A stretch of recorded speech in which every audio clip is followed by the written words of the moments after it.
Good morning, everyone. Today we will start the chapter number 9, and the name of the chapter is Organisms and Their Surroundings.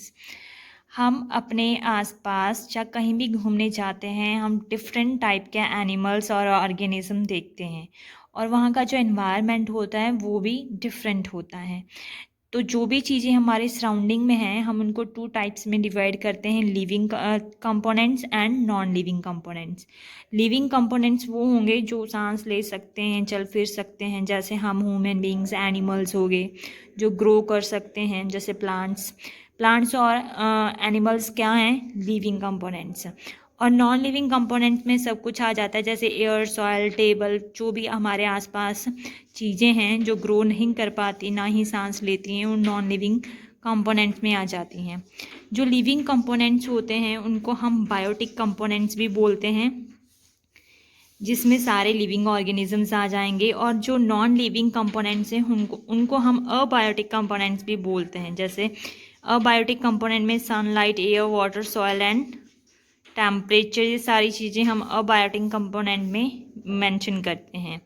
उसके बाद जो next topic है इस chapter का वो है हैबिटेट। हैबिटेट वो नेचुरल इन्वायरमेंट है जहाँ पे कोई भी ऑर्गेनिज्म रहता है। The natural environment in which an organism live is called its habitat. A habitat has all the environmental condition that an organism may need to survive.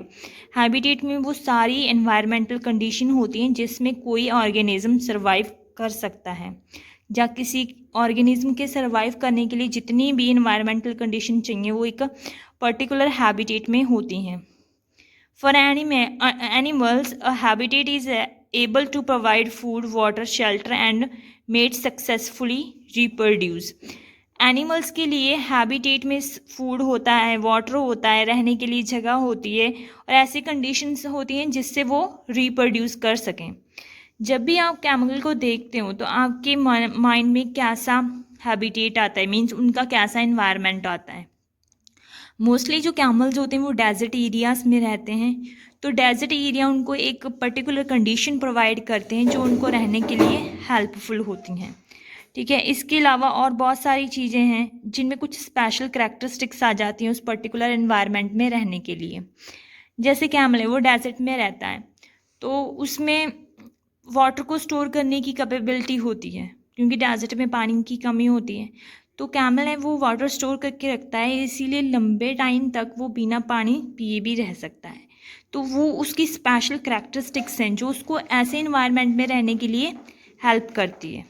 तो जो भी स्पेशल करैक्टरिस्टिक्स हैं किसी भी प्लांट या एनिमल में जो उनको एक पर्टिकुलर एनवायरनमेंट में रहने के लिए हेल्प करती है उनको हम अडेप्टेशन बोलते हैं। The special characteristics that enables plants and animals to survive in a particular environment are called adaptation.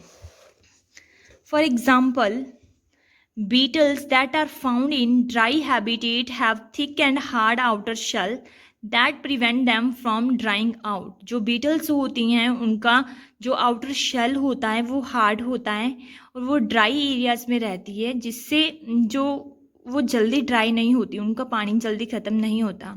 Some animals कॉमोफ्लेज show करते हैं, अपने आप को ब्लेंड कर लेते हैं सराउंडिंग के साथ, जिससे वो प्रीडेटर से बच के रह सकते हैं।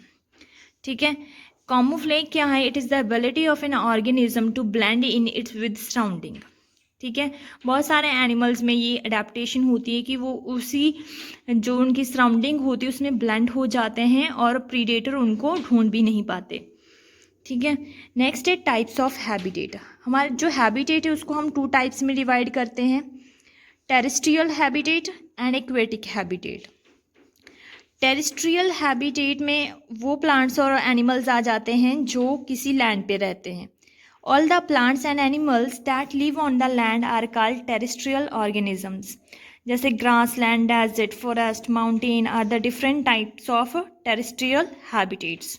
अब नेक्स्ट हम इन टेरेस्ट्रियल हैबिटेट को वन बाय वन डिस्कस करेंगे। जैसे ग्रास लैंड्स, ग्रास लैंड्स का जो एरिया होता है वो grassy, windy and partially dry area होता है। ग्रास लैंड्स हर जगह पाए जाते हैं सिर्फ अंटार्कटिका को छोड़ के। They cover 1/4 of the earth total land surface. Earth के ऊपर जितनी भी टोटल लैंड सरफेस है उसमें से 1/4 ग्रास लैंड्स हैं। उसके बाद नेक्स्ट है अडेप्टेशन इन प्लांट। जो ग्रास लैंड में प्लांट्स रहते हैं वो कैसे होते हैं। As grasslands do not get a lot of rain, many of the plants grow there very have small leaves and reduce loss of water.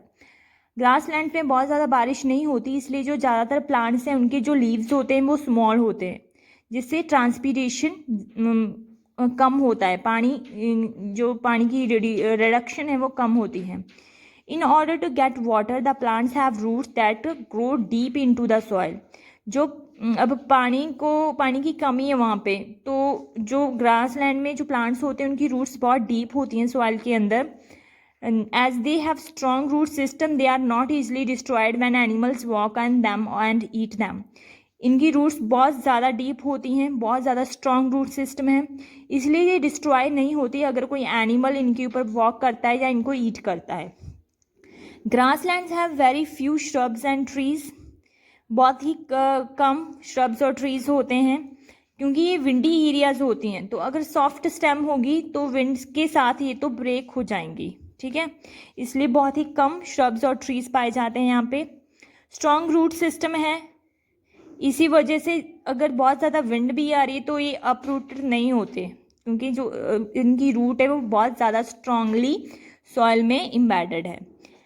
इसके अलावा यहाँ पे बहुत सारी डिफरेंट टाइप की ग्रासेस पाई जाती हैं, जैसे wild oats, foxtail, purple needle grass, रे ग्रास एंड बफेलो ग्रास। तो बहुत सारी ग्रासेस ग्रासलैंड में पाई जाती हैं। जो एनिमल्स होते हैं इन एरियाज में, उनकी लेग्स स्ट्रॉन्ग होती हैं, वो बहुत ज़्यादा हाई स्पीड से रन करते हैं प्रीडेटर से बचने के लिए। जब भी कोई डेंजर आता है बहुत ज़्यादा स्पीड से दौड़ते हैं। They have very good eyesight to spot dangers. Some animals like antelopes and zebras have a good sense of smell. These animals tend to live in herds as it is safer than being alone. Hertz में रहते हैं, झुंड में रहते हैं, क्योंकि ये इसे सेफ फील करते हैं। Some animals burrow into the soil beneath the grass to or hide it tufts of grass. The body color of these animals mostly gets conflicted with the surrounding, making them less susceptible to predators and also help them in hunting their prey. जो इनका colour होता है most of the animals का, means surrounding के साथ match कर जाता है, जिससे वो प्रीडेटर से बच के रह सकते हैं। Various types of animals are found in grassland. बहुत अलग अलग तरह के एनिमल्स पाए जाते हैं।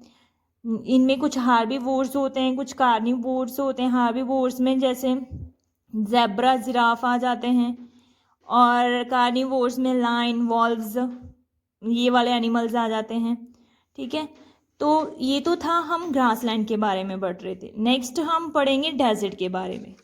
तो डेजर्ट के बारे में मैं आपको नेक्स्ट क्लास में बताऊंगी। आज की क्लास में इतना ही। Thank you, have a nice day, take care, bye.